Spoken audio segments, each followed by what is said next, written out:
Alors, toujours sur les pourcentages. Comment trouver la valeur de t si on connaît Cm, le coefficient multiplicateur? Donc, on fait comment? Alors, oui, il y a plein de formules, on ne va pas les apprendre par cœur. On se ramène à celle qu'on connaît. Celle qu'on connaît, quelle est la formule qui permet de faire le lien entre Cm et t en pourcent? Eh bien, c'est Cm est égal à 1 plus t sur 100. Voilà la formule. C'est là à apprendre par cœur. Comment je l'utilise? Bon, supposons que Cm est égal à... C'est un coefficient, hein, donc ça pourrait être 1,27. Si Cm vaut 1,27, c'est pas un pourcentage. Hein, ça veut dire que mon coefficient multiplicateur vaut 1,27.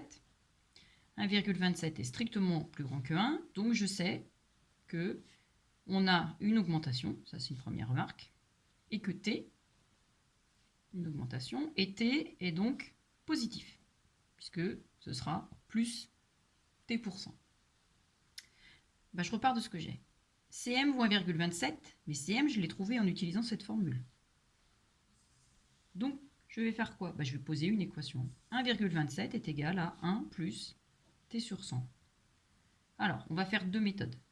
On va faire d'abord méthode 1. Je vais faire quoi? Je vais d'abord faire moins 1 dans chacun des deux membres. 1,27 moins 1 est donc égal à t sur 100. Ce qui me fait 0,27 est égal à t sur 100. Moi, je veux t, je n'oublie pas. Donc, comment je fais pour obtenir t? Il suffit que je multiplie par 100 dans chacun des deux membres, ce qui me fait 0,27 fois 100. Donc, t est égal à 27. Je trouve bien un nombre pour t qui est positif. Deuxième méthode. Je repars de la même formule, toujours. 1 plus, je vais changer juste l'ordre des choses. 1 plus t sur 100 est égal à 1,27. N'oubliez pas, quand on a c'est une équation qu'on a à résoudre. Si j'ai mon plateau A qui est égal à mon plateau B, c'est la même chose que de faire que plateau B égale plateau A. Je peux changer les deux en même temps, ça ne changera rien à mon équation. Il faut changer tout. Tout ce qui est à gauche passe à droite, tout ce qui est à droite passe à gauche.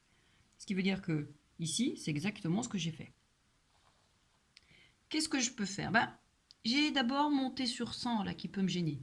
Moi, je veux t. Donc, ma première chose, ça peut être de dire, je vais commencer par tout multiplier par 100. Si je multiplie tout par 100, ça va donner 100 fois 1 plus t sur 100. Pourquoi je multiplie tout par 100? Parce que je veux enlever là. On n'aime pas les divisions. Vous n'aimez pas quand il y a des traits de fraction. Quand on n'aime pas un truc, on se ramène à des choses qu'on sait faire. Eh bien, on multiplie par 100. Je distribue. 100 fois 1, ça me fait 100.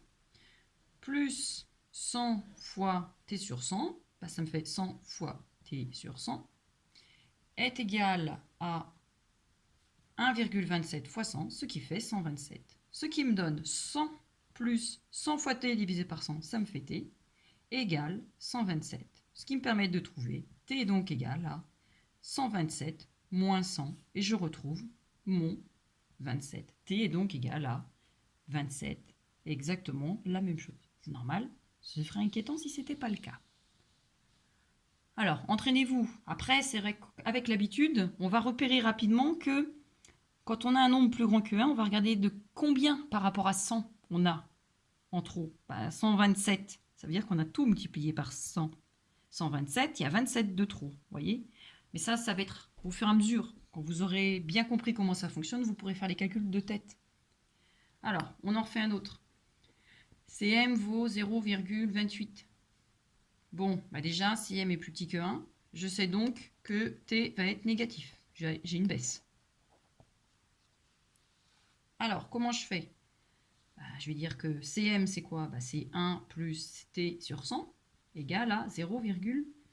Alors, pourquoi je n'ai pas pris la formule 1 moins t sur 100 puisque c'est une diminution? Parce que je vais avoir un moins t là, un baladé qui va être compliqué. De garder la formule générale, ça va me donner quoi comme conclusion? Je sais que je vais trouver une valeur de t, ça va être t égale moins quelque chose. Mon négatif va apparaître dans la valeur de t à la fin. Alors, du coup, je fais quoi? Je fais moins 1 dans chacun des deux membres. T sur 100 est donc égal à moins 0,72. Je multiplie par 100 dans les deux côtés, ça me fait moins 0,72 fois 100, ce qui me fait moins 72. Donc, mon pourcentage était de moins 72%. Allez, un petit dernier. Entraînez-vous. Si CM vaut 0,30, eh bien, montrez que ça équivaut à T égale moins 70%. Si CM vaut 1,53, retrouvez que T vaut plus 53%. Bon courage!